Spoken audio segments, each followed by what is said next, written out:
I say NDC first started to VALCO assassinity. Enya dia VALCO no puntuo no wadwen ho. Ena enya dia wadwen Ghana puntuo ho. Enti wo dane asem na ne dia kire Ghana for say President Mahama person ton VALCO. Abayin ton VALCO. Rather investor and you see young membership, you go see something. Number of times VALCO Bawumia shrine any church is even more than the number of times VALCO mocks. It's Yaa Titi no. You see the number of times Bawumia shrine any churches no. Asori ne abosomfie no.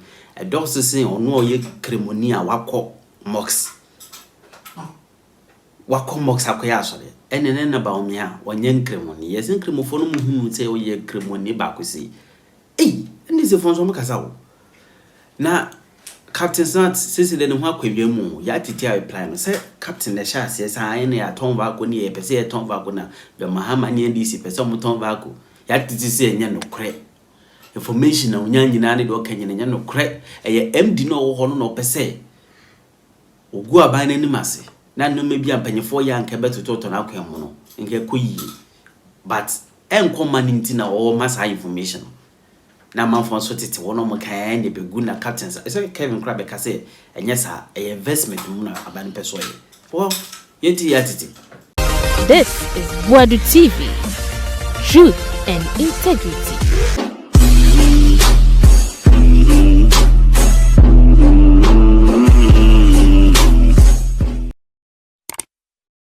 I think last week comment session obi betro say yeah, Mr. Wa say betimi akoye investigations maye because ya tese ya see ye ton VALCO. Ye ton VALCO ye de for sale above VALCO ho a ye ton. And I say na VALCO de ye ton is a ton. It's like man who comments no one, me who no 1, 2, 3. And I say who say other as a commentary be cost around for VALCO ho. Ghana for adia baako wa say ye nyina yete ye ho ase ne say reset agenda na President John Dramani Mahama say all reset Ghana no sabe enye ni nyina ene betimi aye say aban ko ankofa sika mra na ye fan reset wo man no edru ba bi na wa say ye makwan say private sector so meboa ye be makwan se wo be hwa tema oil refinery abanhwe nkrata mu ano munim se ya akase ye betimi ayade na mena yeye esan se enema ba ko mienu bi na President Mahama di kan to aguto na ewo hodada just that enkofo e ba ye 8 solid years na omo so omo de nya de ompese to ye adwuma so a deliberate attempt to say ye guto en omo ye omo niema na omo ehate tore down to the extent they say Drew baby no omo pese omo eton kra nya se bi omo offload shares o omo ton ama na free mining sa. There is difference between say private investor edisika eba be share juwam no ne aban acha shares and now so say aban ton ade no kra na free aban ensem me pa chaw. Let me say this on authority. So obi kachira was say ye ton VALCO me se nipakro obwa. It's a big fat lie. And a attempt to be a person ye de mislead Ghana for. A attempt to be a binum interest a woman war. And in Faswa womunya were Jumani Munti. Woman per se. Other people benya Faswa more minor crass when ya so Faswa. A car woman cookie VALCO maningu. At the expense of all more interest and as woman gains. It will be a bejina baby or catcher will say. Ye ton VALCO no catcher and say. Yet it is what bois. A ya drop. Oma shada no person mu cookie assembly. Na at the pa e wa adwuma no ho e wo say Ghana for nyina nya so mfaso no ye pam sa de pani free home. I took my time and I'm like say ya see ya ton VALCO adenti ne ya ton VALCO. I was here shisham nya bisa all the necessary questions. Na ya say investors so ne ye pedia ba be share adwuma ni mu a e dia na ama enwo akohia say ye pay investor mo de sika be shem. Ghana for say ye ya dia ho yenye partisan politics in film. Yenye the bigger picture say e ye dia be bo o man ya na ade bia na na do dan ko ekufa do sha ase enya papa bia no me nka nchiro bi si ye ntoa so agada 111 ni yenim se dia ho asem tie yente ya na auditor akra be ya report ka kire ye say wo ma tuatua sika kra ma contractors e wase wo mo ye adwuma wo ma fa pickers kra amofom wo mo de pickers ko bo fom so mo adwuma na nu 10% ba ye tua sika ma wo mo over 37 million exactly ye tua na mesramika o enu krampo sika kwa wura mu no se president Mahama won ka so obejai o toa so because onu nim say ye see hospital ne na esibi 18 mu a me na beboa me na mom corruption ne krono no eno na reset no e ka no etu be hu se baabi a ensamanfo no mo tira gipe no ene atiasefo bokwa kwatena ho no ma gipe ma ensamanfo akoda. And that's the reason why I catch you was say, baby, I know some unfortunately pay no. Some unfortunately there you want to be a ye. At your force to your crown was your DDA, yes, and accommodate. It's in a software now say, even system and national service of what you operate, you know. Root said that Roma, lady way there, or the Nana, the Assam, was sister system in Yasan Abaya, baby, and not somebody to pay no, a bay on quite the not as a former pay.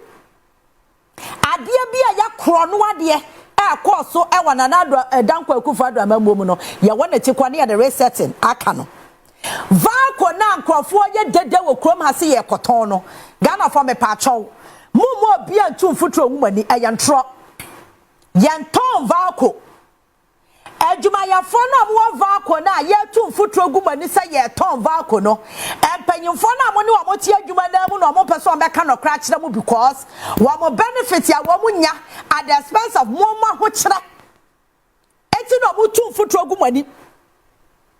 Be very careful because VALCO na esi ho no sebisi ye kan na bakosema na nya abanye japade o. VALCO was solely a private company from a year 1964 to 2003. It was solely a private company. Now buying one share kura. I just say why you watching say oh your politics. And I will buy watching say and no say you fun CC what are they me pacho. Now your private company solely Kaisa no more 90% shares. And I Renault ever 10%. Now you're fully private owned company.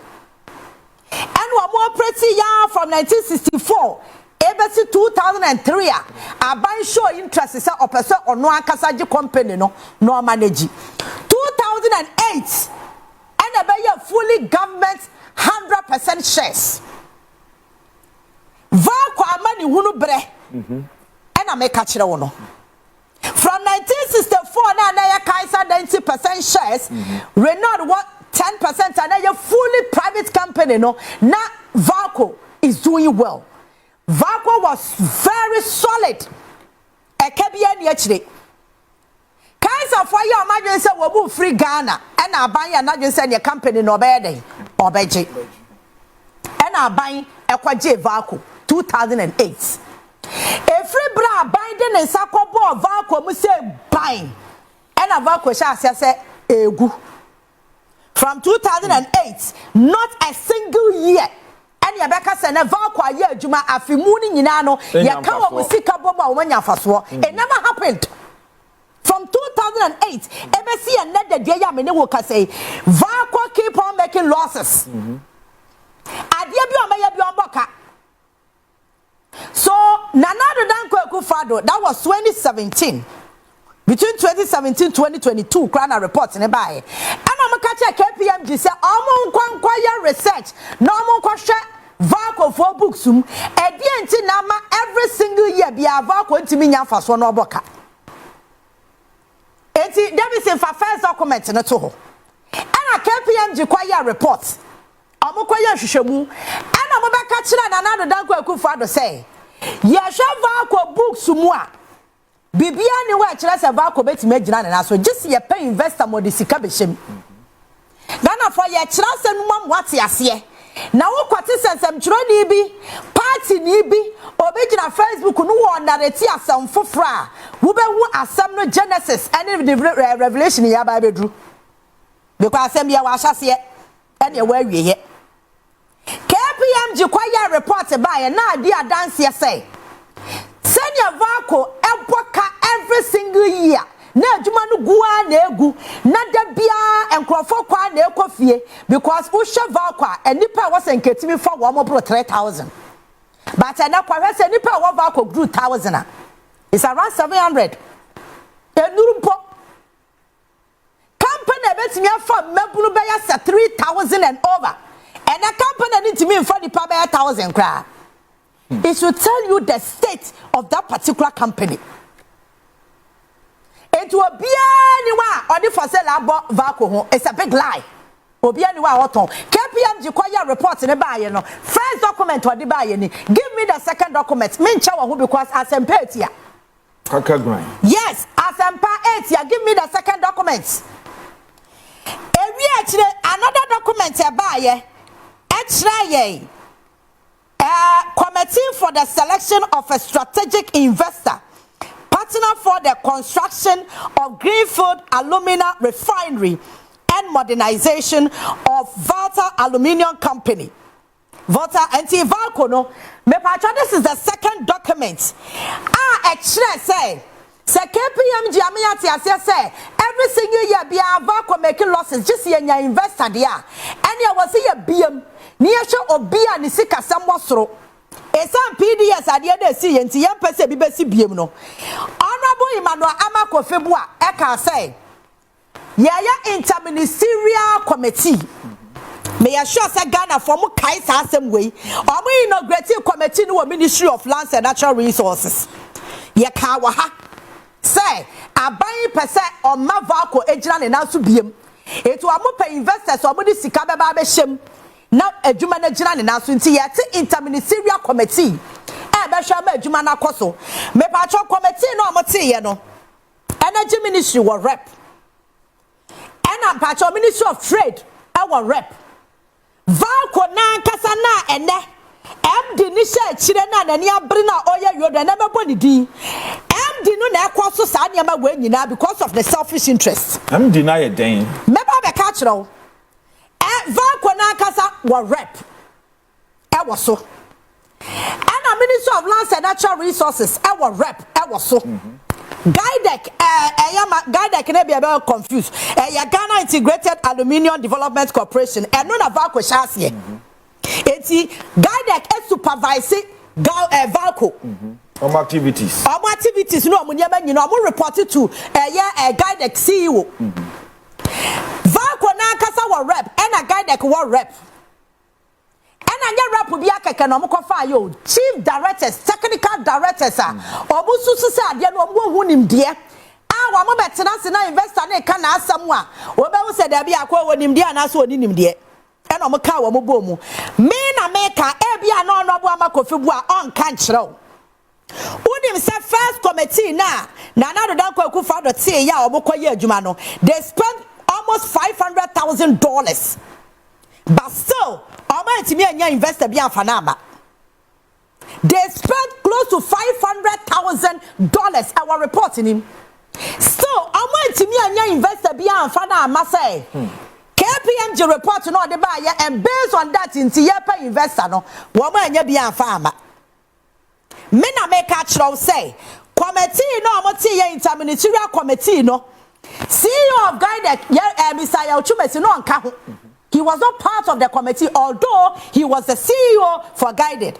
He is still the CEO. No anka committee no ho. Get it right now. Crophobia shase person mudi ni din. Eka asama onim ho hwe. Ejuma President Mahama Diama Chumesi no ye no. Sa committee na minister te ye no. Wantena so bi oyi rep na betena so. Lawyers for that matter.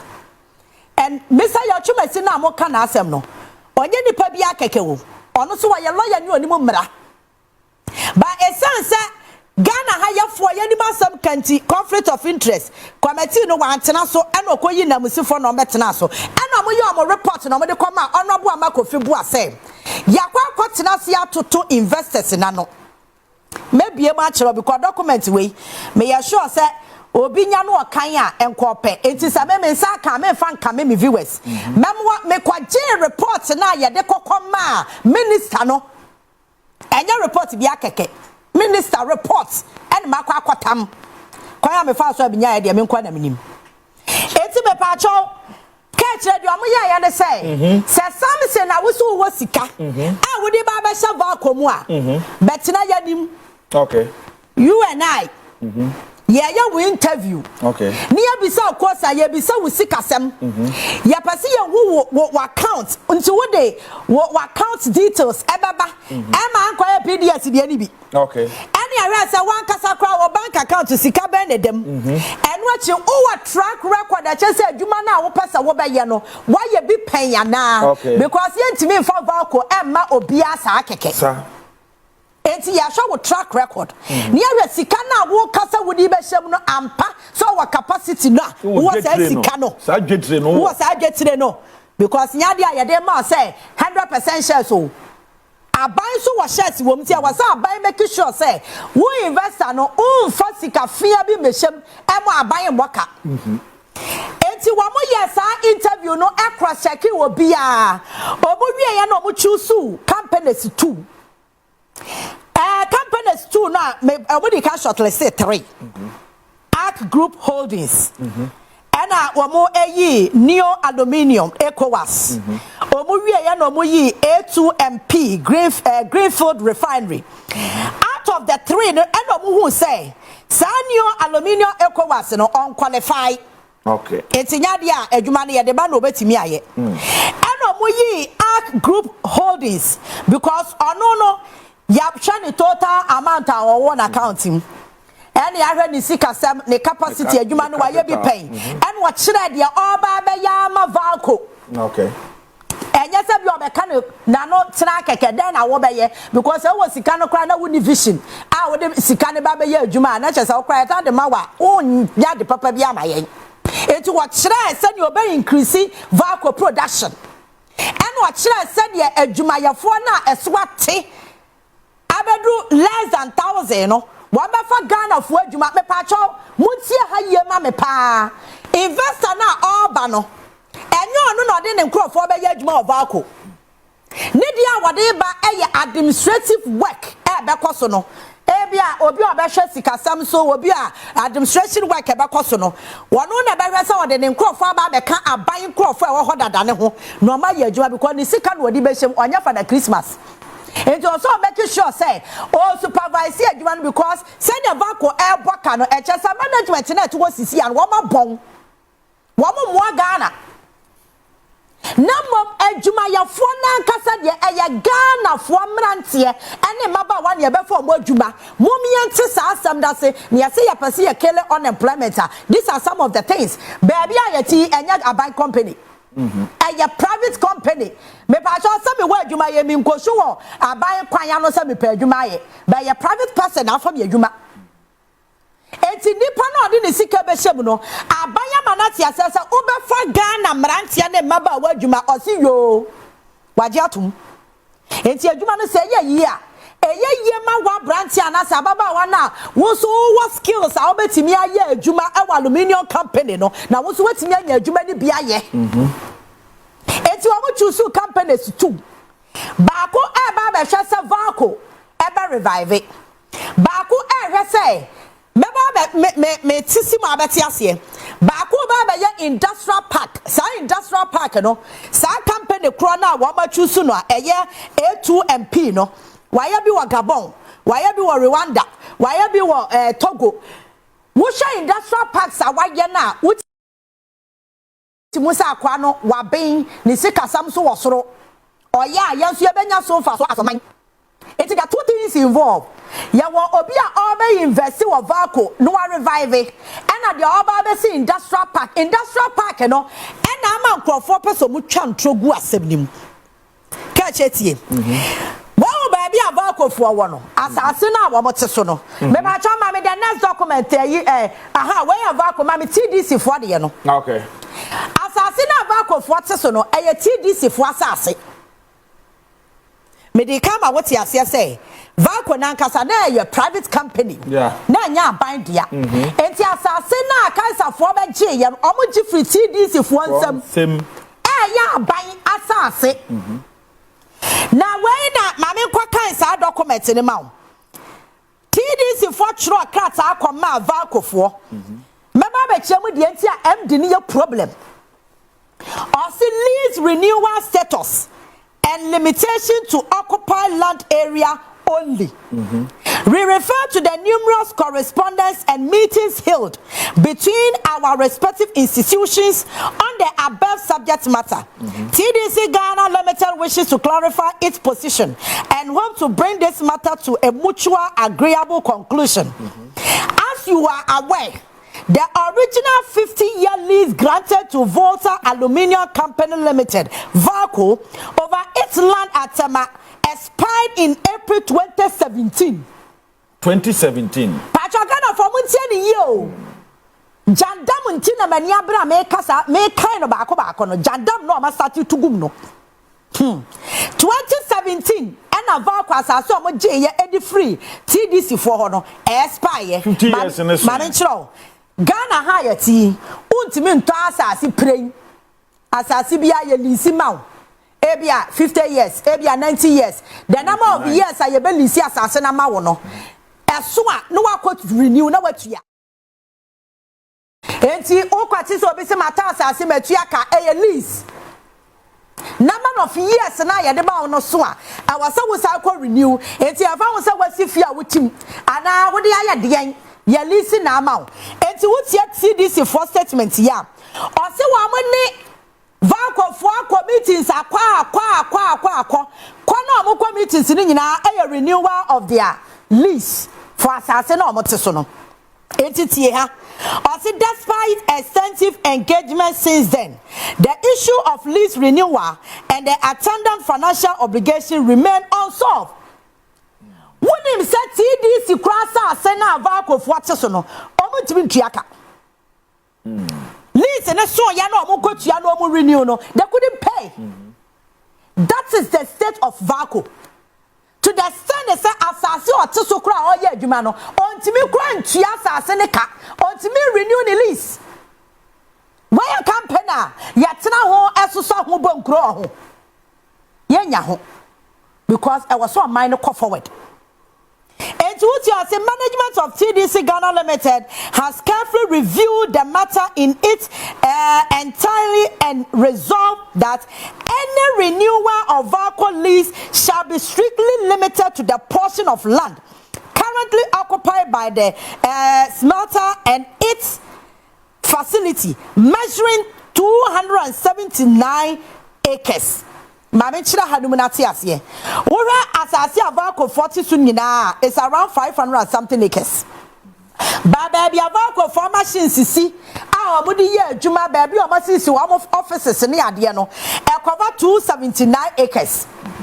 Wo kan say me ka chira wo say ye chusu company bi kan ho a obesi industrial park. Ena president Mahama ka chira TDC say Sasa na akana VALCO mfanye hwe na da ho mpan no ye de be industrial park na ye de bia nwumam ama Ghana fo anya adwuma aye wobi oye opese oye business bia no betimi akọ no so akọ operate enti sasa na TDC chiro krata ma VALCO say se bo be renew mo lease no krampo a esanse aban aye na aje so opese ode asase na mo mfanye hwe na da ho kwa yanya aye de no enya VALCO for dia enya TDC for dia no ya de be industrial park nti mu ba be renew a mu be tua sika for 279 acres ne pe okay and amayen and kind of the industrial park and kind of the adwuma fofo that is the second company na committee ne tina so mu yi ne so obekwa akoye industrial park e wo ho eno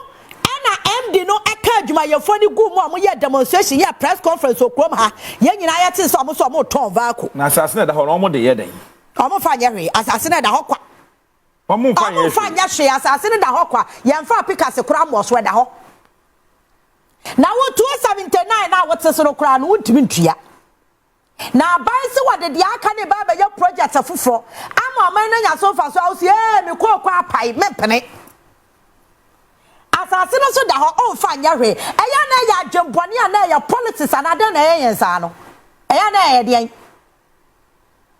So this is the document at TDC actually e de koma VALCO afema me VALCO for response no mo de koma TDC no then you will know say ampa VALCO krampo gitum say asase no mo teso no nyom de ya.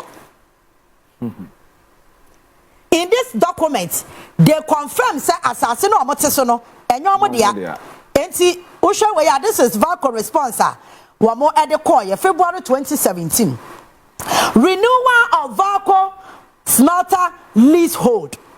VALCO respectfully wishes to apply for a renewal. Ghana for somebody brofo no a renewal. Asase na enyo omo dia moto ya mo dia de na so ya TDC na hwaso e TDC fo asase e normally si bia ye den amamo me say da chi bi menya sika na me se beto asase ni nya me dia they will lease the land for me for e bia 50 years 60 years and 100 years 99 years say 199 years ya nya ne 100 ya ne 99 akwa ya 99 years na so na me nana no mo amobetena efie ho no pese wa moto aso tena ho a e wase wa moko renew no mutua sika so that on be sa to aso biem eti me pacho asase bia ya to wa Ghana ha no enya forever te said say ejo na wa ya ne dia forever no e lease eso a no wa renew okay Madina investor na da ne edi na asa no ho komo lorry park wo no na sa no sa na tie e lease enti e bia 40 years eso a no wa renew eso a no a renew said ya me kura me ye individual me kwata asase ye lease a me renew no sa na VALCO for de tie enti VALCO asase wura ene TDC enti so apaso akoso tena asase no so a ne years na so no e wo so ye de okọ renew obi so na say abanya take over nti nke ya aban to aban enya aban to aban ya ne sana je se da bi aban baboka that's the reason why abanya dwuma bi a enkoso no o ya abanya dwuma enti omo yusu kane a wo ntua o ya abanya dwuma ti ya yusufu wala ye ntua won say the president Mahama ka say even fuwa coupon wo bi anche fuwa coupon na ya agofo wo amode me ma no so hu bia che ya twam ebi wa hokra na esese enye common te say the first no gas no kra bon kra for gas wo be hia mo no mo kra coupon no say enye common ne purse mi na term na coupon si na term say so hu bia che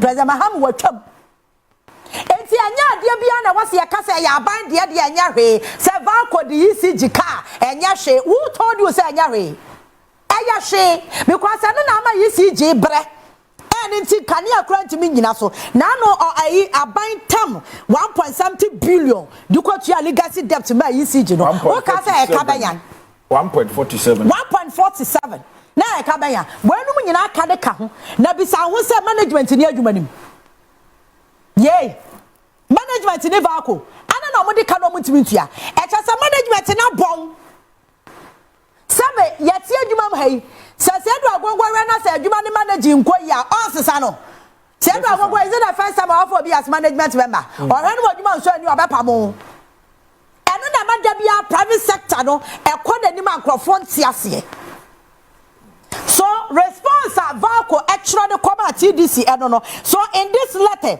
omote wa mo ho asese asase no wa masase wura de TDC no metimi ato aso atena so age so mo renew o lease ena ha na mo pese mo insist say sa 279 acre no o mo pe other one aka ho TDC si there bi ye de be ya de foforo now mame ko the next document mame TDC for asset no mo declare ye no hwe wo be say ya mark baby green hwe VALCO for wo ka wo ma japade a wo mo nyina bomu a wo ma japade nyina sa wo ka bomu wo ma japade ye $97 million. VALCO asset in your mammy, brown, dear brown, white, no one, woman. Davison Chakiano, the other was an inky woman. Nothing not so. 80, what VALCO for assets. Natural musika woman ya, and then I chose a company new go. Catch it, I had a yamareho. Share, VALCO, Ebenya Sika $1. Or spending $1.26. What's the case in Ase? Metiase pa. Sana VALCO beti mi enya sika $1 no. No abaka $1.26. Cost of production. Wo share international benchmarker. Wo ya refining in area. E also abaka per ton $1,700.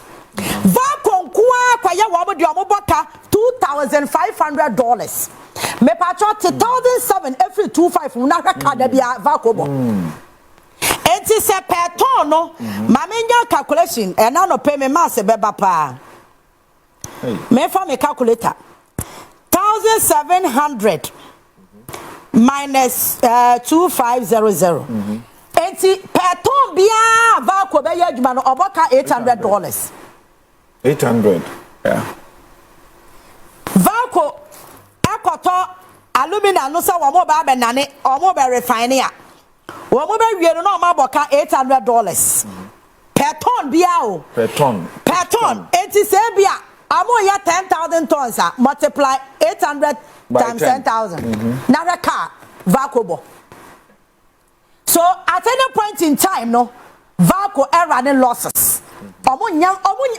faso da o what is MD na be catch you say yedua ne kada yeah Debbie yedua ne ka now baby document ba ko bi kra me hu ye me yam hye me wonim say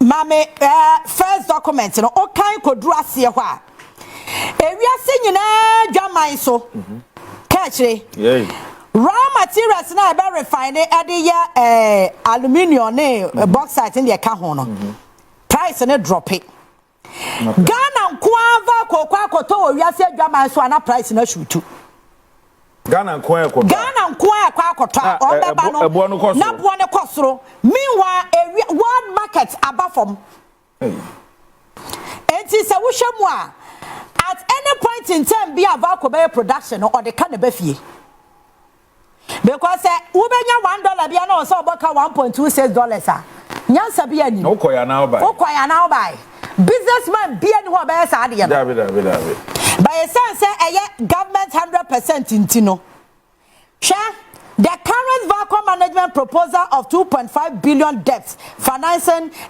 present a significant risks and does not address the decade long structure and operational issues named above. Etimene woka say VALCO for wamo account and also musikasem wamo financial sheet in a club no it doesn't even qualify them to get loan from anywhere. And also ni adia ba ko ampe so ote ase VALCO document a kura na e kire ni sikasem ba bia wo gina no and qualify no ba bia obetimi anya loan. And don't forget yeah that's what IMF. There's no way betimi asa akobo bosia foforo say ye de ba be hye VALCO omo ya jandam no omo nam no let them explain to you say IMF no omo de yakoya na sunsanso ni bi no enti VALCO ntimi nkobo bosia because no ankasa kra no waboka maneka wontimi ntua and our reducing employment rate was like a cost below 1,000 instead of more than 3,000. Enti Ghana for ye makwa mo bia metum futuro fa ngu Ghana for ni si ye ton VALCO ye ton VALCO e wo ba bia e ye investor ne se onfo sika mesha adwumanim okay na mo mame mo fa MD ni photo nto so VALCO MD nie ye fa no Robert Sambiam amo Davison mo mame MD ni photo ni nyina ye hweda nim Robert Sambiam me pese me bisa Mr. Robert say ni interest ni dan power VALCO munti a on pese wo beti ase say ye for sika meshem at the end of the day wo ewiase nyina dwaman so alemina boaba fom no kwota to abodin adentia ye bisa sa question no say adentia as a managing director of VALCO why adentin so and our production cost ne boarding sir because ocean mo benchmark I think our production ya per ton na but money so about $1,700 and then I will call about $2,500 why if you are able to answer these questions now we justify the entire boka then we will know say we are competent and answer when you are competent. And you see I will tell His Excellency John Dramani Mahama this morning say until this man is fired VALCO ain't successful that because ma was our interest our jumanim and on faso because sa 2,500 per ton now moboka $800 that's no bisa on say sika de kwan bisa simple question we say $1,700 and $2,500 sa $800 na e wo infimfin ho na de bia VALCO bo ho ka no sa $800 no ho bottom na ekọ as the MD Obiansia Robert Sambia no be say sa $800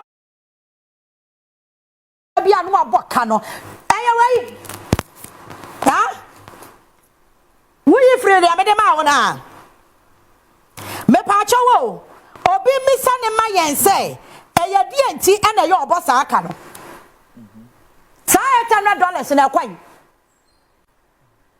o me yi anu magana fo ntie production and you see what's our fine ways be alpha union leaders no mo adwuma mu ho no ana wakeka minim so anu amu na kwana view sesan yo adwuma yafo na kasa no mo form no amu nyamfa so na ekoso no krono na ekoso ho no they don't benefit and the way pen na betimi a kire ya ba bia sa sika na eko and until then senya na niabria all sabotage tuatua sika man crofo say omo good guy that see you Mr. Yauchumasi anim ase no it will come back to you and you see catch the papa no a chief financial hwan yo no yo financial director wo for 17 years and son oba be MD I see watina VALCO asho musika samsu sa 17 years ama VALCO aboka sa besi ne wono no ma promote na ye ne MD so what do you expect o say your friend is saying Robert Sambia VALCO ka aboa ma na VALCO hu ne ho no nyina ya papa we onu anso no wasa tie si akire ana o tu jandam inciting Crawford against a buying step or person will take it our VALCO. And to what way any below 1,000 now, money number Jumam Hona, VALCO kakra with Debbie Obacano, and then any who because on one year for so. Or no, on your first office, because production be a VALCO by Biano, or Mobaka, Mummy Summer side, Sakano, Mobonus Cano, a quahin. Ah? Alumina no amo kotono ewiase nyina adwama so de aba fom e ho na omo kotono ono beba be ne calculation no oto na aboden nti da bia na adwuma na egu na wonim say in the midst of this whole bro ha ya akoso last document na me de ma mo no me ba cho ewiase ankasa no ho Robert Sambia me yatimi anya ahoden atwora krata akoma TDC say and sasini adan bi awo VALCO ho no TDC nyan krata now from adwumayefo no as their bona fide property hey dai eti wacho krata we mention the date no ma mention the date na me choroma TDC I think 20th January ya Wachro Robert Sambiam, acting CEO, Eddie Atwasokra, transfer of land title from Volta Aluminium Company Limited, VALCO, to the VALCO Employees Housing Cooperative Society Limited. I'm writing to reiterate a request first made in a letter dated 8 July 2016. Now said they made that attempt in 2016, which they did not succeed. From the then Chief Executive Officer of VALCO, Dane Champon, regarding the transfer of land title from Volta Aluminium Company Limited to the VALCO Employee Housing Cooperative Society Limited. This request was originally addressed to the Managing Director of Tema Development Corporation, TDC. As the current acting CEO of VALCO, I remain keen to finalize this transfer. Despite our repeated efforts over the years, this process has unfortunately not been completed. Maintaining this land under VALCO's name continues to incur significant regulatory costs, even though the houses on this land are fully owned by the society members, many of whom have retired from VALCO. We believe this transfer will also benefit TDC once the land is formally under VALCO, the individual society members will be eager to regularize their property ownership with TDC, which will generate fees for your organization. We trust that this renewal request will lead to a positive resolution from TDC. Thank you for your attention to this matter. Yours sincerely, Dr. Robert Sambiam, Acting CEO, VALCO, 27th January 2026. I'm from Makila number. I'm from the Dimba. I'm from Makila number. 26 years no trust our document when so at the TDC say. Adanya ACCC honom no. TDC hwan one ton. One year move from ma adwumayefo no. Na papa we kwa da ni problem ne dan ya. Ni problem pa ne dan. So you see, Ghana for the long and short of this whole story is that buying town VALCO. Rather, a investor near see young pembeshim. Now, a son, Sir Robert Sambiam, on him say, Sir private person, never know the management of a kahwa. A cana, omubo of VALCO, no, yason fason, on ya biemuno, or see one penny. And what question Crawfordy, and omu go buy any masse. And I buy town VALCO, and I buy town VALCO. Who told you? You see, Makacham said this time around Van Jandam no and Yejuma, or the two Hani at Tiaso. What the two Hani at Tiaso? Yamani Yan Tabankwana too. Mutum foot trogu Ghana Fuani, and didn't trust our buying town VALCO. Why the Kacham is buying town VALCO? I buy our town VALCO and Quadasu shares room. Which agreement no on a private developer ne cry na so aban wo shares wom sa industrial park na omukwasi wo TDC VALCO asase na munya hwe wo so na musi munya mu no aban wo 30%. Yeah. Aban kita 30% e wo shares ni wo ho. Mo akwatua nkrofo bi ka so wo ngu Mr. Chubasi ani mase the guy that CEO no and one the share children work for investors. Meanwhile, investors no quite choose for he was not part of the committee. Why do you want to tarnish the image of the man? Aden. Now most lawyer your choice no munim ni nipa ban de. Munim ni nipa ban. There are certain things yenye partisan politics in frame. Ni yenhwe Ghana first. Me say His Excellency John Dramani Mahama, please I beg you this morning. Sir, MD no ate ho no sake no why sake no because ono anya dia VALCO no puntuo no wadwen ho ena anya dia wadwen Ghana puntuo ho enti wo dane asem na ni dia kire Ghana for say President Mahama person ton VALCO. That's the story he's peddling around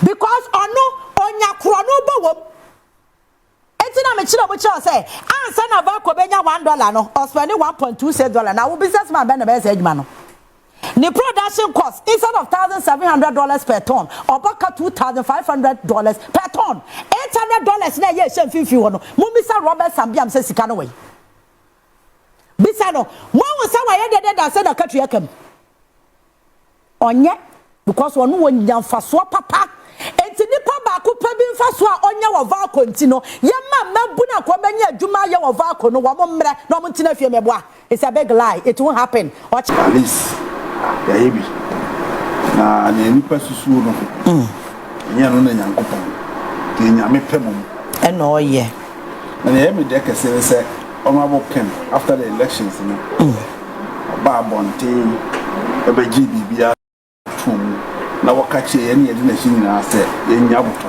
ye nya boto sa se utufuo nyankopon obo ni wiase na obo ye nyina na woni se e da bi bedu ma bibi sa akoso ba ye de ni ni wonda so se bi e be ko yi aba ye be nya hye na abam nti ye nya botre aye pe de wo ye ni ndi se ya asam kase ani nkura section kase na ono bo kan e ka kire ye nyina no nti ye be se obia na koma woso bi obia na ba mu obu obi ofisi ase bibia nko yi no mo ma ye nyina ye nya botre ye mo na ye nya botre sa se party no ye party ba ko we expect some honorable can we near nka ye be try say ye be ka others ni nyina abom no bi aba ye timi aboa ma party de channel na so sanso da say ye nwini a bi say esese ye nyina yetimi kan hobom but ade ba akopɛ a hadwene kakra ye ni sɛ nka meka but ɛsɛ meka sanse ye to abawie ye ne a ye lusu no yeah ya gia to akomapam frese ye bia nka na akoma no to ne yam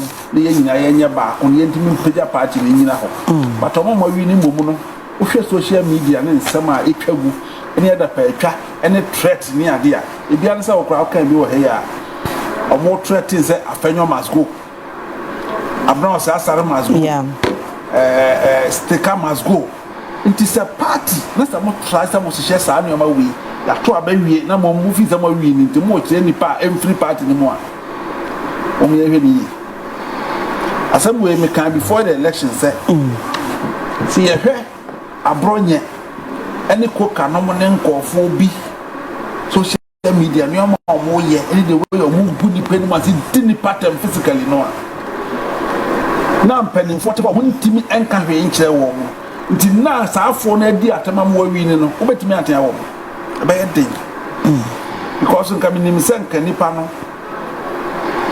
ebia bra mo bonto na o misbehave no obetia no ba ka kire se ni amunya ni amoye na party nipa ba ko at least nipa no kra mo kasete wo nyini kyeremo according to custom net tradition nipa na nyi don't me verbally don't me attack na sa but ya ntimi ahu futu bi amfiri sa ne man but the sa ne man trend net me akoso ma mo de win election there's a sad trend no a win election ntimi hu said achi bi sa dwumadie no ebe sizi said dwumadie we sizi a empanimfo bi Inye show so beti matra party. Ndu we say na say wo pam nkofo bi free party. Ti e besre. Se Dr. Boadu Bawumia, tie no say wo ka say you hold everybody together and make sure that but from yan kan okure say the ekoso no nka me hu ye enka wo anka wa win no ela nka ba try say wo be twe nkofo aba no aka mo no madam but mo she ni mu champoa kan sama kese ya de hadwene ti ehwe ni yesi MPP say ya pedia sabe emetuwe MPP even though makoma ehye mbidi nanso MPP ba ye ko ye ba ye nyina no ntimi nkyira de ba ko se we na manya firi aso medwa ne MPP nyene ti mu a MPP aye mfaso de ama mo ne mo mana mo da achi nyina no na sa mo ba tusu se mbe se MPP a it's up to you. Proud to elections, you know. What is an I mu bi mo kasa it was so obvious say Dr. Bawumia be winia. How did you feel? Na mo hu ne saying okwa grounds na wo tie say ne delegates receiving mo na mo bete say nkrofo so ne ayen de Bawumia na beba na ka bibia communicate bibi kire mo. In fact, na ye nim say enye easy because there was somewhere who say champion die hard. And here is say obi a war or the one that now I say na penifo ni nyina twa no ho ahia even though say MPP ni abeba establishment na sika wo mo nsam no no mo nyina wo nafa na o hwe ona boka na e kwante nkro even though penifo e ba e meka say obi akontu but obi e no wo be hye timi yi sika puduo say me de yet say de Bawumia nkofo no be ye no because election day that me wo Senate college penifo a tupu in penifo MPP akuku damfo a ba for election centers won I was say omoni abra say kwan bi yaso ba say call you say ba you me de maka ne say wadi nkunim e congratulate you bona baso na ebom omo na homo de say obetimi a hold the party together okay and only idea e hu hia say ne call ye kan for de nyame anim nokura ni me wonder so pa because so grounds now person a dome for my individuals even though we na delegate there ni a fee say omo course no be influence delegate no mo asesa o madwene but delegate ni choose say ni omo pe no no an omo pe irrespective of the Ghana for beka forgetting say ye koyi ni wi a ye de bra Ghana for e ma Ghana for aba be decide say ye de ne beko ana ye mfa ne nko ka say ebisi na nsen ya 2024 Yeah, no kwa no kwa wonya 61%. And so didn't be a Ghana for no. Ko ye bibia ho. Enu ti no. Say ya party ba ko made ye. Ye nko kasa bebre enko because obia nature. Me am lusu ye set ye bia no. Ase ba boto kakra. Yeah. Oya kakra wo nipa mu ba ko mienu bi. But enu nkyere say ye say party. Ye be kosoa na ye afamu de se be ye betumi aboa na party no etumi agina kwa papa so se be ya da akili ye betumi win elections na emom ye be sese empanimfo e ka be ewo mu no mo forma no ntum because o ma ye din ache na ma we start say e koso ye twa da pa ye twa mpanimfo mpoa e kan sama kase egu nipa so no mpanimfo ye din sabre ya ya elect fabera wie no empanimfo starting kasa na ye straight nyoma ye mankwa youth no ne emrante na ewo mu na omudi atam no ehunu se enye saa na de kire MPP party ye party ya empanimfo enim kofo ewo ni die ni buo e de ma society adwan ti se koso ya de a be ha adwan be best. All right, me tie de wo kan na je say omo wini no kra wase nkomo ka party ni bomu no omo no mo nsem bi sa hwete. Are serious? Okay. Are serious? Say social media from Saturday no be see me. And no more so kwa sorry and some are no more ka. This and some fata. Elections there ye nyina ye kobi. MPP as a whole organization ye kokolusu ye. NDC so akwa kolusu pen. Enti anya ade anka wakwa election wa winners. Think ye disua kran e ya deswa because all the challenges e be mu any issues e ba ye any the way akofo kasa ofoma. Who win ye say city up now say hey Ejuma o. Ejuma kese na makofa to me so. Even though ye nyina ye appreciate benya, but when you win na ba ya de so kese e wo so. Yes say we try say enkofo anka bi no matieti omo na so ne ade nyina no, wo betimi aboa na nka waka me saafo ne nyina adam. Ye nyina ya back together. Ye timi aboa na a champion the party no go. But here is the case as you see, I mean no ka say enkofo sorry I say afekwa na petwa no aye west. Ntebeye. Okay. Ye mesre, ye betimi aka ne sesebe. Ye de ye beka say ye nkwala wo party no. Na mo mpanimfo a ye ka bi yankofo betie no. Omo start into for. Omo nkasa. Na ye besre nso so omo akoma wosoro because anopai na me monitor some stations bi ni ade a enkofo calling a year phoning a year na e ba no. Abu fu na e won nkofo mu ene nsama na free nkofo ano ba no sabe. So una aso wudi nyansa wudi asina wa kana vote ye baako o mampani vote ye baako sabe akwa na wo wote wo fitire wa na wo munu na office wo no da kios ma wonye obi a ma no ono so wo vote baako nti so kasa se se de ne kasa ye adwuma sansa wo vote baako ono so wo vote baako sabe ya party ni betime gira na so nti yes ni de yes by best se party for no Bawumia kan humumla edimi amwana party ni nyina na so Mo be campaign for Dr. Bawumia. Sure. Okay. Alasa. Yeah. Oh, where the mecha na macha ohwefo nyina na mama. Na laje wo hwani. Me starting in that. Yes, I'm great. na mama me bran so yakọ. Obiewu. Area kakra wa read so yakọ be de wo. Yeah, bro man be 30 minutes we are hosem no ano na edi wa me bra pa. The way o makana bibia shemo ntimi nkasa o lusu so ntimi nkasa oh anya fe so pa ya be campaign amamu nti we de anya hwe we de fanisa anya hwe maybe debi ebe yi basa ta we nko ha ge enye na meda wasena wo hwefo nyina madom asena mada MPP for no so ase na mama ye papa Bawumia so mama no tinkwa na I think so. The MPP for no the GG no ashenensa. So on some random be try the luck. Now I know ade ba ko pe na me catch ye niamo NDC 4. You know say ejabo ejayaba. MPP 4 the omo candidate aba. Na mama yen so ye na yen chiro do na yen adwumaden e magana fo hu say the MPP 2 again is 2 Ghana phone na be back down at the NDC because promises I my Ghana phone we will deliver it.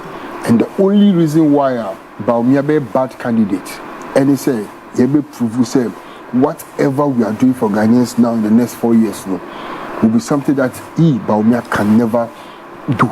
And that's the only way it makes me. And whoever should be able to use the project to win the election. Exactly, the legacy of His Excellency John Dramani Mahama. Grassroots for we are doing reorganization. This is the time I'm no for me and Jim back to because we know him say oh nya de obetimi a preview or Ghana but so the kind election has its own dynamics until we shouldn't be too happy, we shouldn't be too confident, and we shouldn't be too complacent and say oh Bawumia nko abanko ade ya winning.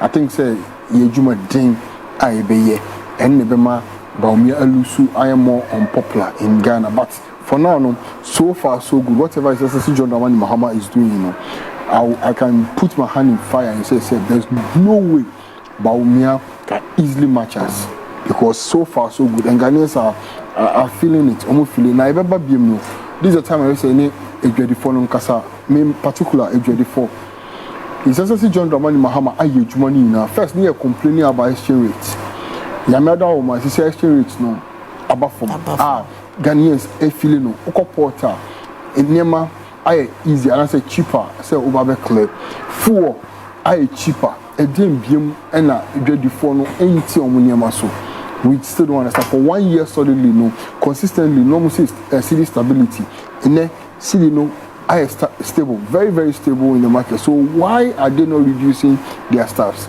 This is one thing I say in Cambodia starting your surge money because we can't sit down Abra the join so indicators the DHS everything look good. I want to go to the market. We don't see it. Why would water still be sold at 4 cities? We don't understand. This time around, as a bino and yeah, it is becoming unbecoming, and we can't keep quiet. See, one thing now, my investigation, and I can put my hand in fire and say, most of the traders are MPP for. And I won't see Omuniema so. You see, me sorry, but the truth is one. Because I have done my investigations. Also, Obo brand. Me person about brand. But look, let's sit down. Why would a clear example, Mabo Malta Guinness? It was 320 cedis, and then almost 180 cedis. And so we got top malt back one. When you be on 20 cedis, will be 18 cedis. Abra, it doesn't make sense. And I say, I think that we have to enforce discipline in our market. Free economy doesn't mean say free cheating, free stealing. No, we should do because Ghanaians are happy, yes, but Omoko Jomwa, they are not feeling it. Which doesn't make sense.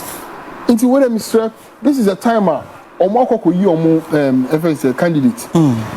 No matter how we wait for our candidate to come, the only thing that Ghana for be appreciating and they say, oh, come marketer, obe feel obe enjoy. And books no I okay. Adentina a form hono, bibian okay.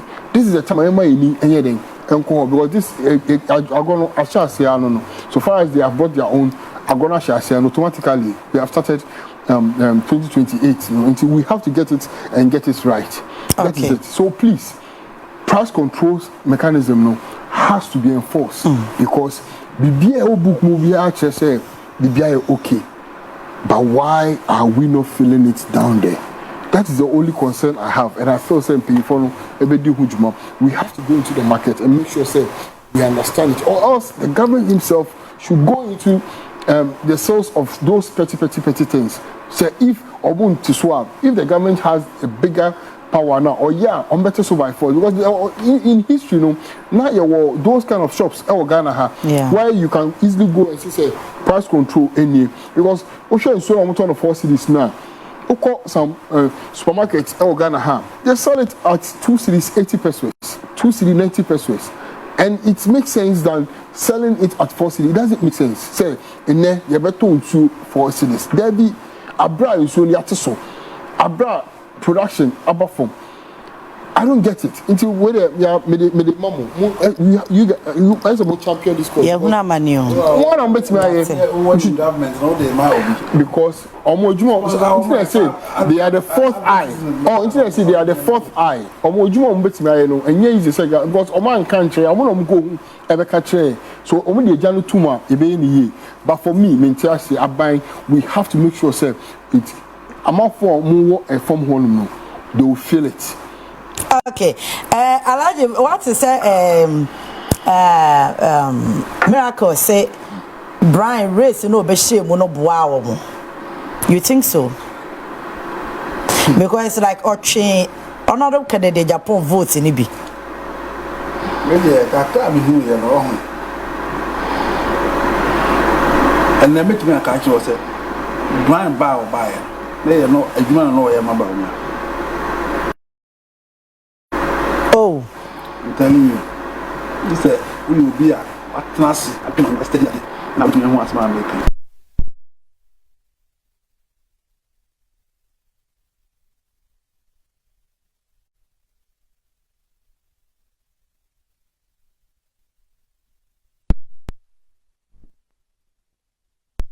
We don't know about me and coffee. But so adwuma ananse nkofo no ya na yen to yen timkan no na ya dwenu oboso ne nim se omo ni influence bia. okay. But it was later they realized that they were working for Bawumia. Anansem bebreba Brian kasa kandefa Bawumia ho a wo kire ne incompetent level a Bawumia ye no. Politics no. Politics. There was a chromophobia law Kumasi Central Market. Oshane bus school at the end of the day. People back to another. Apollo Tammy a channel, or in the first person of a cocoa chocolate, and one pull up bunny, and walk school. Na say, or patch only a jackal. So I plan to be the society and no fetching no. A human no more. Intermediate from me. Mainlands kakra me kutamia me de hwe ade mu no me hunu se adwuma no na wa hwe ya obeka se Brian ye adwuma bia ma but na wo ye adwuma tie e de reduce ken vote e de abo Bawumia e na so se wo ye de ama Bawumia se ni voters nko vote e ma Bawumia but na ye planting se ono wo be hyem no discover be hyem a ndinkanya nwa se aba ye koto no sika ken Brian Trian aso chen Bawumia na Kenya. For instance, they are moto about say yeah can man get 500 Bawumia ma 500 Brian ma 700 then like catch up nti asese enkofo a say Bawumia nkofo no yemfa agron twinchen omo no won nkofo bi omo heda aselect omo no makasa nkofo bi omo gidi se omo nkofo na de omo hihye abom no anu ti so be ka maybe I want to make kasa waka se enu nte no ma heda a change electoral cycle no aye no top bottom no because of so munim say sa delegate na what system no no aye omo delegate omo ankasa na planting on the system. But you people did not show one resist top bottom no. You resist here. Say a whole lot of ideas in a buy. But you Congress na Congress kwaji tum. Congress ukra ekoyi. So when the pardon do ananka say some Congress will go. Yeah, the 6,000 na sen come steady bo. Steady only for about 15,000 so the eboma. There was no fairness. As okay. The American said, "Say, party no. Me no there be a me gina do mani ma sama me catch up say. Me too na me do MPP. And I be join here and sana contest Bawumia o Ken o Brian o contest ebem ema obia no e show ni interest wo ba bia o enunti eno betimi aba betwam ba edo na ye wode ma MPP no must be there always. Okay. Eno ni ade a ehu hia se ye be maintain sa odo no ye wo ma MPP no eno hia na sente sa ade a na se ye ka se ye personal interest mom ebe di animu a party ni ye be se no nti be sere mpanimfo no da bia me kasa me direct me ma de se de no company mpanimfo no so se omo personal interest e lead omo ye mo na party de don akono na party ni last so bet me better me kire oni ma influence ma me dwan MPP yeah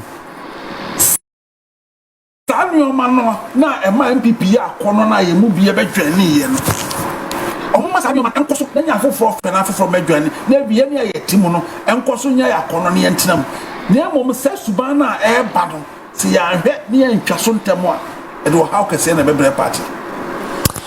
Right, yabako prophecies are eba ewo question we enya de o se me bisa lasa or no onka party no hunti no. Oh, I'm a sympathizer. No, I sympathizer. Who sympathizer to you? Who sympathizer why? Oh, and you're losing association of MPP. Ah. Yeah, what did I say, Kobosa? Oh, I don't no, some is I have the right to sympathize with them. Oh, I have the right to sympathize with them. I'm show me bra pay as some kana me aga say me yaman because what you pa like I you no talk na ba na yes you na ko pray na ade ya beto say na me mo o say me bibia payful so na chi almost go be chi no ma bo mo you pay for na so down over there payful so na I talk to down payful na this am go for no go mu be ma ti we there nyehwe but okay 500, 700, OT.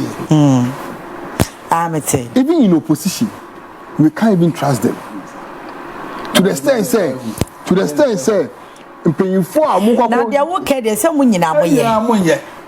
Munyina we ya mo so mo be ya budi.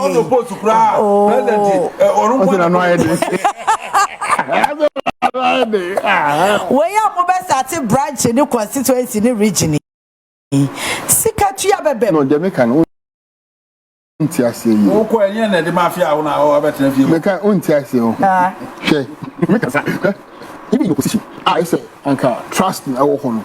Mpi for this sika show mu nsem kura say anka omo de omo ko chichempo. O matira so. Opoku di achampo. O matira so. O matira bright. Even in opposition. In opposition, o matira so. How can you trust them? Opposition there.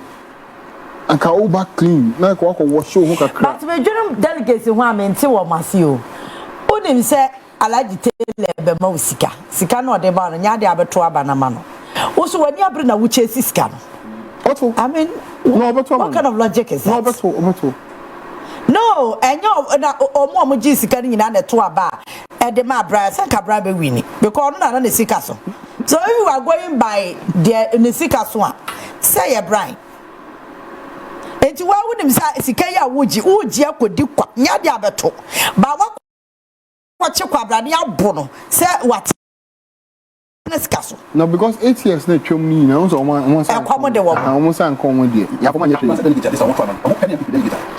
presidential elections in play because mo party me who say ebi I bring say ya new elections am a new executive aba I will do match now as I can ba because of the near scheme system no for a particular candidate but penye bi wo NPP mo oni me di nkomo no ka so mo call neck meeting or suggest ma wo mo say sa top bottom no emwa because ebia obi wo party nim or person wo pray as ebia constituency ana say momo de na branch ana say mo ka ne yeah police station NDC dey branch executive nti say police station executive me nyaaya ka me kwa akopre be say mo start from top nti mo na mo koyi first one de ne ba ya yesi yempe no mo amo se akwa koyi second one de na bread ye ne se ne aba ne yenkoto enti ahwe a party na esi 2024 no ahwe the west ebesi bo kan no o ma anya ntum But when you see how Korean is here, that's what been our home because national you told that. You told that.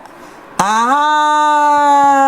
Frank, and you said you are one just I know I was a Korean, no Korean, no I got to constituency and constituency crown. I hope I with me at about because region a constituency executive and eto and a constituency in region for national. Ntoko police station ka wo ba bia beto aba say constituency MP no ya parliamentary candidate no and abenya kakra and a presidential they say presidential okay they say no say parliamentary pen abiti me ato and so ka no post na be do say omo pam be film by force ntia pam enemies ni film a because the idea is here samia ukwam ye nya ne say okotena asempa se senkayade a Dr. Boadu Bawumia winning 2024 elections nko be a big mistake in his appointments any ebusa ne say I was see element be a what party ni mu ananka what trust or more of fees and win and betimi am positions no mean say they are all his enemies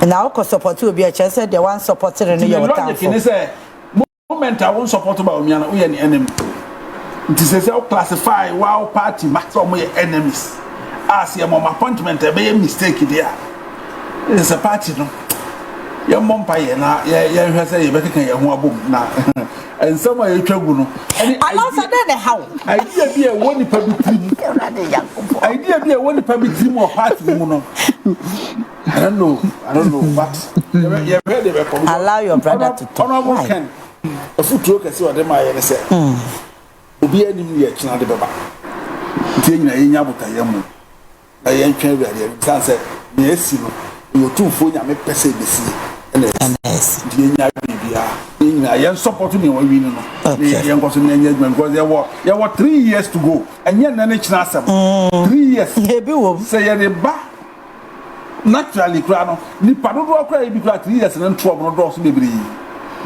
say owu okra betima abefa within and then kina yes yeah me to ka say ya me pe na nimu say 3 years e beto me say ntome any e wa nya obi anim say nya me pe to ti ase enti anamo aye tu nyina no ne ntu anamo na ye mompa ye say nyankopon be ma ye nkwatenten ya hoode na sa bre no ato ye na fe decisions ni e wo bia no because obi ankasa ekuta ne ho obi abetimi aye ne ono ape afi ye ntu anamo ne ye hwede nyame de ye be break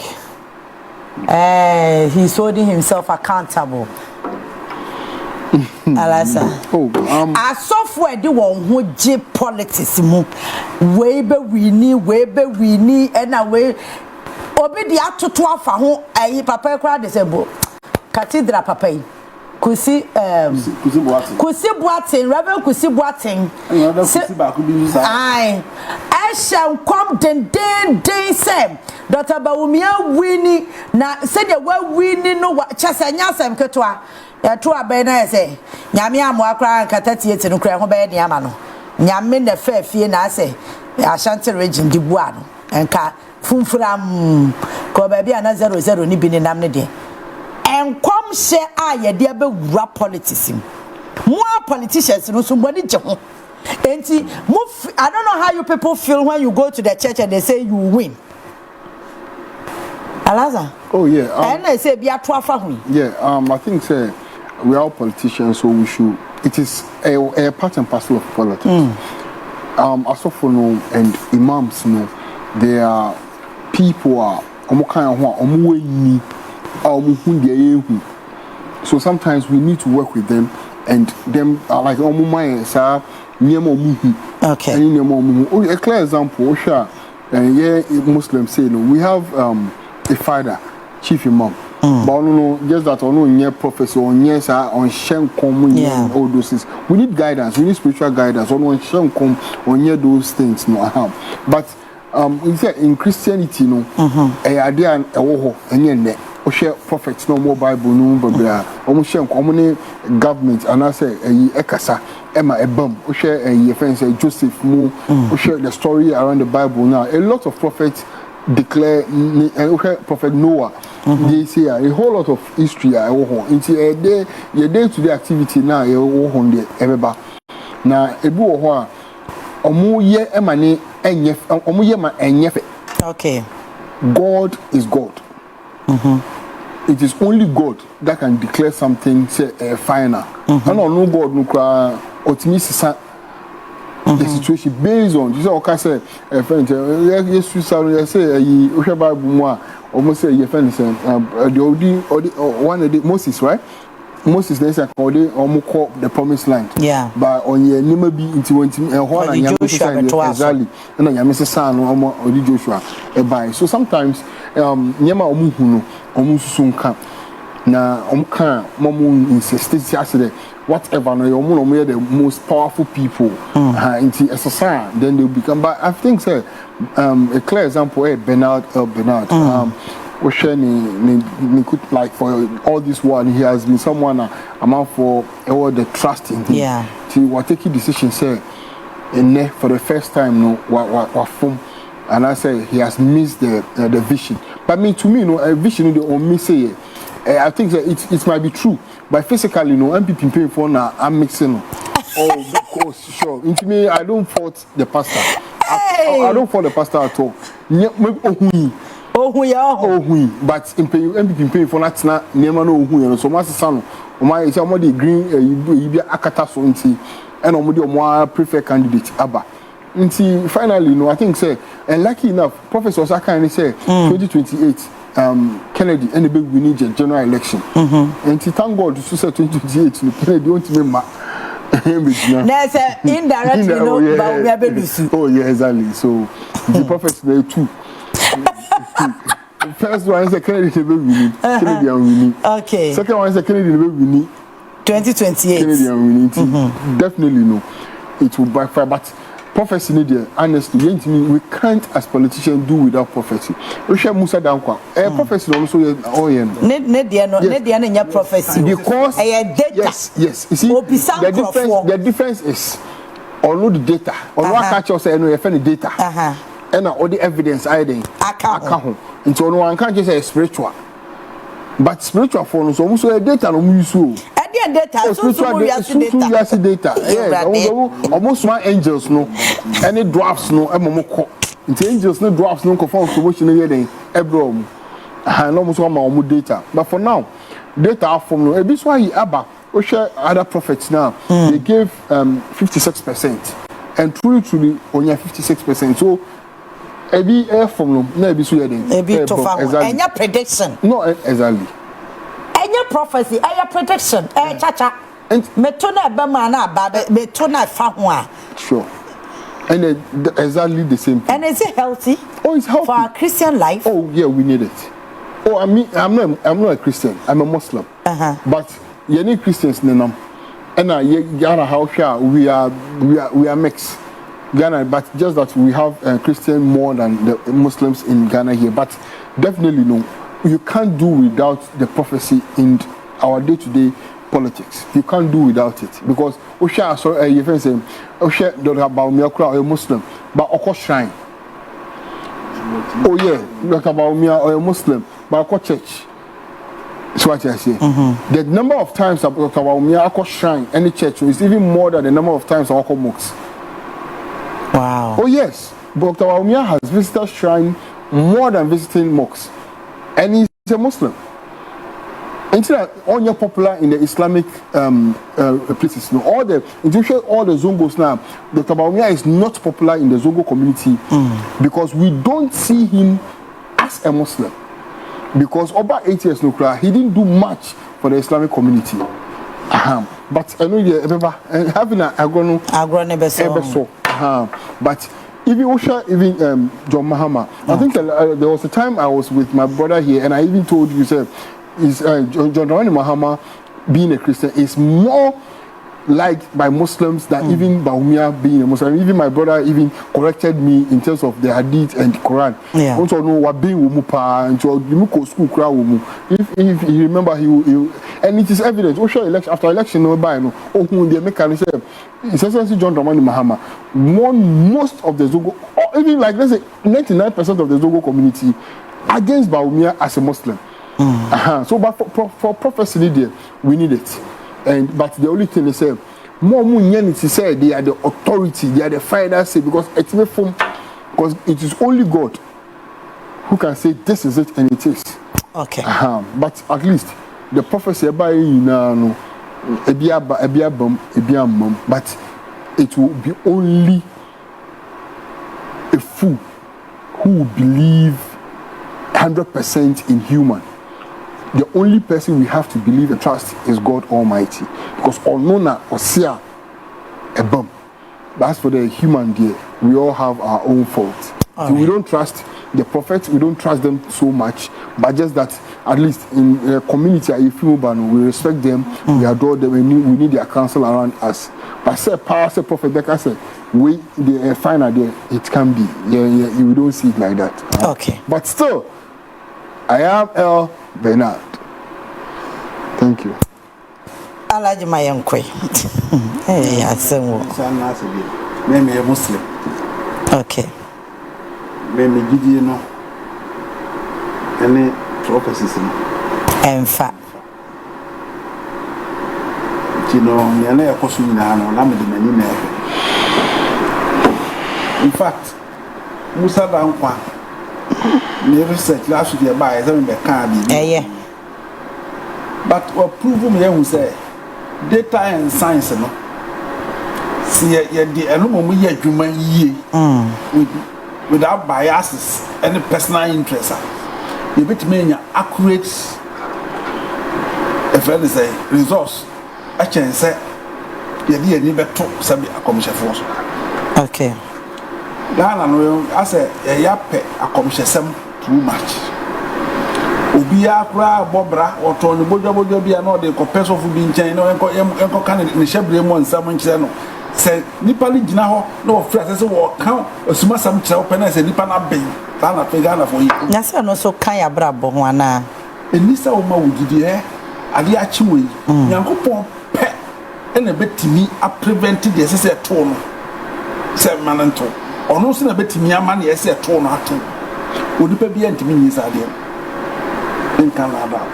So when you give sa e ma wabrabo eye mre e ma unya botoye mu wabrodo mu aje onware wo no bi ho san se wonim se nyankopon pe na bo ho ban ono nko anso na betimi age wo kra afi wo nsam nya ubenya nya wunya nya abehwere nya wonhwere nyina yo nyame nsam nti wo de ne se wo be bom pa esa ho bambo ene nkankro ene yedie ne nkoso afi otufo nyankopon gen na waye ne yetere eno pe ne ade e wunya.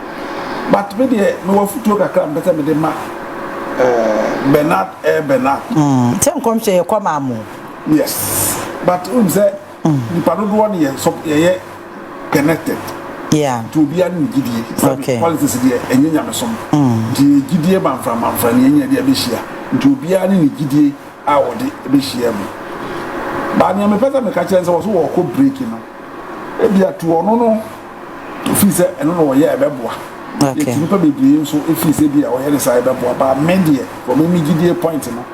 Me hu no se esese wo bre no ho asimom na wo jetu mu se utumfo nyame pe obi nyakopon ono pe oh ba so ka woni speech ni mo o se anu na kire se wono wo ye nipa ono ohu di ohu ye no ka e ba de nyame pe na wa ye no enti no ma eno to watimi aka na sa de a asem papa na emom e ma won hye no ho keti se wo ko break o no o man ye hu se wo ye nipa enfum so won ho bibi obeye bia betimi afom sanse nyankopon wo hodi na won forget bibia no onye na djuma oye sa na se oye a position ho in such a way sa se oye superior being bi da bi o ma ye hu se abode nyina ehye nyame ase tumi nyina ye nyankopon dia enti nyankopon tumi keto bi na wapone ama no ode ye no nyankopon prove me ye hu se o se atoda on enkom hye nyankopon hye da ma ne fom se be ye nipa mpa agi se nipa ni dia ni be hu se oye nipa mama mu yamfa yare ehye ne mu nyankopon ma nipa ho kwan ama nipa hye nkom bia ma ne bemu a wa hwe nipa mpo sum nyankopon bi ye de ho beto nipa so I get it ma sa situations we happen se be ye nipa e be hu se nipa ye nipa ntimi fa no ho tutu nyankopon da ntimi se no wo mra no ho ase waye wafom na ye nyaya penasam ye fi se okay nyame nipa say but afom oye nipa nti wonyi ntum onkoso no onye na dwuma na wo massa de away and shannon so and canning shed. No. Okay. Yes, I say, oh, yeah, my house to me. I say, Yammy to me, no to me, be any as here. Want to mean Yabi be was here. To a man was it. No man, young coupon, yammy, and yakas, I want an amount to them. If it's about Yamano, dance so back, I say, won't come back. No, won't come back, baby. Now, I set it as example, the map, young Ghana for you need that. Sabe enkom hye ene saa ne man ye de awure nyina hye saa ne man mu asime si hye enkom there was a time na me na adamfo bi wo ho a one day me call no I was o chale enche kra me be kodu ba me start for family of oya ye won di loto na na ga obi a hye obo so we was chale hye me enkom esi na si am se baza ya ma wadwene ye what is it? And was said, but a missy a massa on your man. Dear Nimukan. Okay. Or two phone me to me. It's beyond sir and commission and commission over to Marshall, hope it may who be you all. Maybe it be from afar. The friend of Bonaman say, na me. I said, me conviction, actually. Men can say, and commission. A bit sweet me, bam.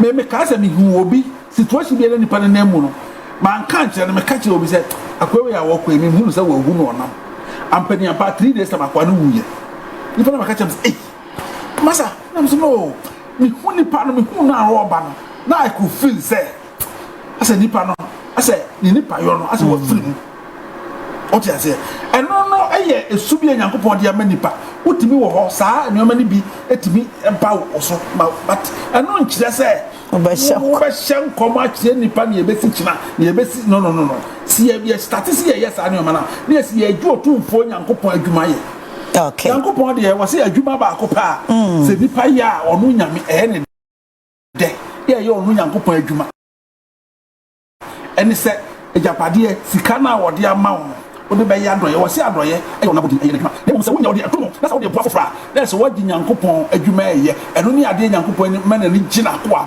se wagi na adwuma sa afa ekwan no so eye eno na ehia but enkom je na ye pese ye dan ye ho nyankopon by force wo nipa so wo wiase man de emmoa na se ye koso ye sa ne ye to e banadi e betutu ye nyina ma akoma